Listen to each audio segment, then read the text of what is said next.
दोस्तों, आज का वीडियो जो है बिहार बोर्ड के प्रीवियस ईयर क्वेश्चन पे आधारित है। आपकी स्क्रीन पर जो प्रश्न दिख रहा है, इस प्रश्न में भी एक आयताकार खेत के बारे में जिक्र किया गया है। तो चलती है, इस क्वेश्चन को देखते हैं कि इस क्वेश्चन से आपको क्या बेनिफिट है।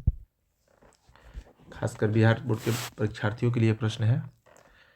जैसा कि इस प्रश्न में हम देख रहे हैं, आयताकार खेत का विकर्ण जिसकी भुजा 60 मीटर अधिक है।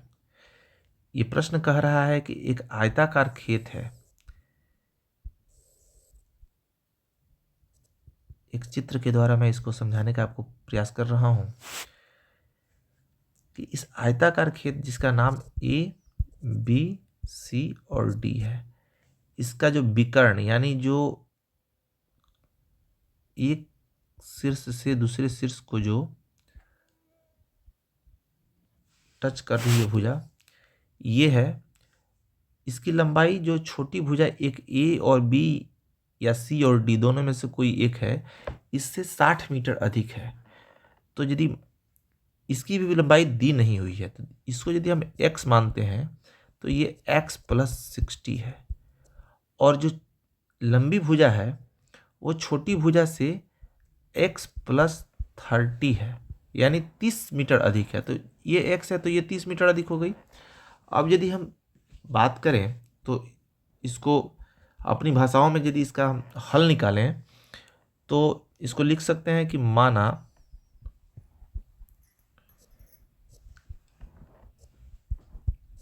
छोटी भुजा जो है x मीटर है। छोटी भुजा की लंबाई को मैंने x मीटर मान लिया। अब यदि छोटी भुजा x मीटर है तो दिए हुए प्रश्न के अकॉर्डिंग यानी अकॉर्डिंग टू क्वेश्चन, विकर्ण की लंबाई जो होगी x प्लस 60 मीटर हो जाएगी। और बड़ी भुजा या उसको बोल सकते हैं लंबी भुजा जो होगी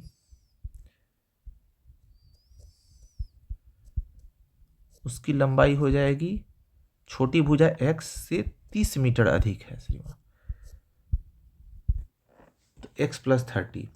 अब जहां तक हमको पता है कि इस आयताकार खेत का जो चित्र है इसमें दो त्रिभुज बन रहे हैं, विकर्ण के माध्यम से दो त्रिभुज बन रहे हैं और छोटी भुजा विकर्ण और लंबी भुजा की लंबाई दी हुई है।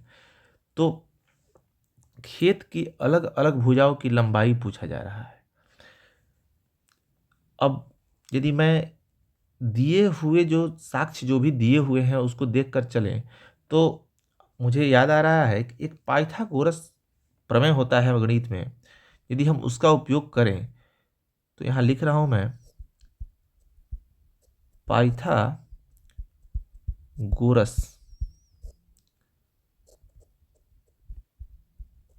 प्रमेय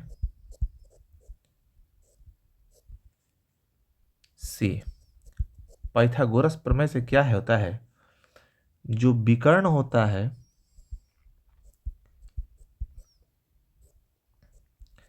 विकर्ण का जो वर्ग होता है वो दो भुजाओं के, त्रिभुज के दो भुजाओं के वर्ग के योग के बराबर होता है। तो इस पूरे चित्र में, इस पूरे प्रश्न में देखा जाए तो प्रश्न का जो चित्र है इसमें छोटी भुजा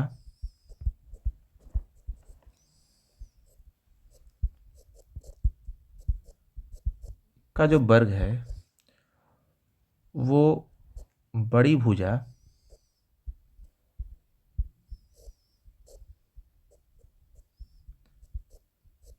के वर्ग के साथ यदि उसका योगफल निकाला जाए तो वो विकर्ण के बराबर होगा।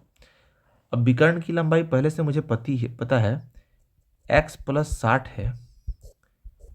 इसका वर्ग जो होगा वो x और x प्लस 30 बड़ी भुजा के वर्ग के योग के, यानी ये बराबर होगा। यदि मैं इसका हल करता हूँ तो a plus B the whole square जो फॉर्मूला होता है अलजेब्रा का, उस पर मैं यदि इसको हल करता हूँ उसके माध्यम से, तो एक्स स्क्वायर प्लस 2ab यानी 2 इंटू एक्स इंटू 60 प्लस 60 यानी b का स्क्वायर यानी 3600 हो जाएगा ये, इक्वल टू फिर x square plus 2 into x into 30 plus 30 का स्क्वायर यानी 900 होगा। बीच में इक्वल का साइन है तो मैं किसी एक पक्ष को एक साइड लेके जा रहा हूँ, तो मैं x square plus 60x plus 900 दूसरे पक्ष को पहले लिखा, और उसके बाद पहले पक्ष को उस बॉर्डर के उस साइड लेके आ रहा हूँ, तो यहाँ पर हो जा रहा है minus x square minus 120x और माइनस 3600 इक्वल टू, इसको मैं 0 ले रहा हूँ। अब यहाँ पर एक्स स्क्वायर से एक्स स्क्वायर खत्म हो जाएगा, तो यहाँ केवल बचेगा एक्स स्क्वायर 60x और 120x, यदि 120x माइनस है और ये प्लस है तो माइनस 60x हो जाएगा, और यहाँ 3600 है और 900 है, तो यदि ये प्लस वाला इसमें से माइनस करेंगे तो ये माइनस 2700 हो जाएगा। अब आगे देखें तो ये एक इक्वेशन बन गया है।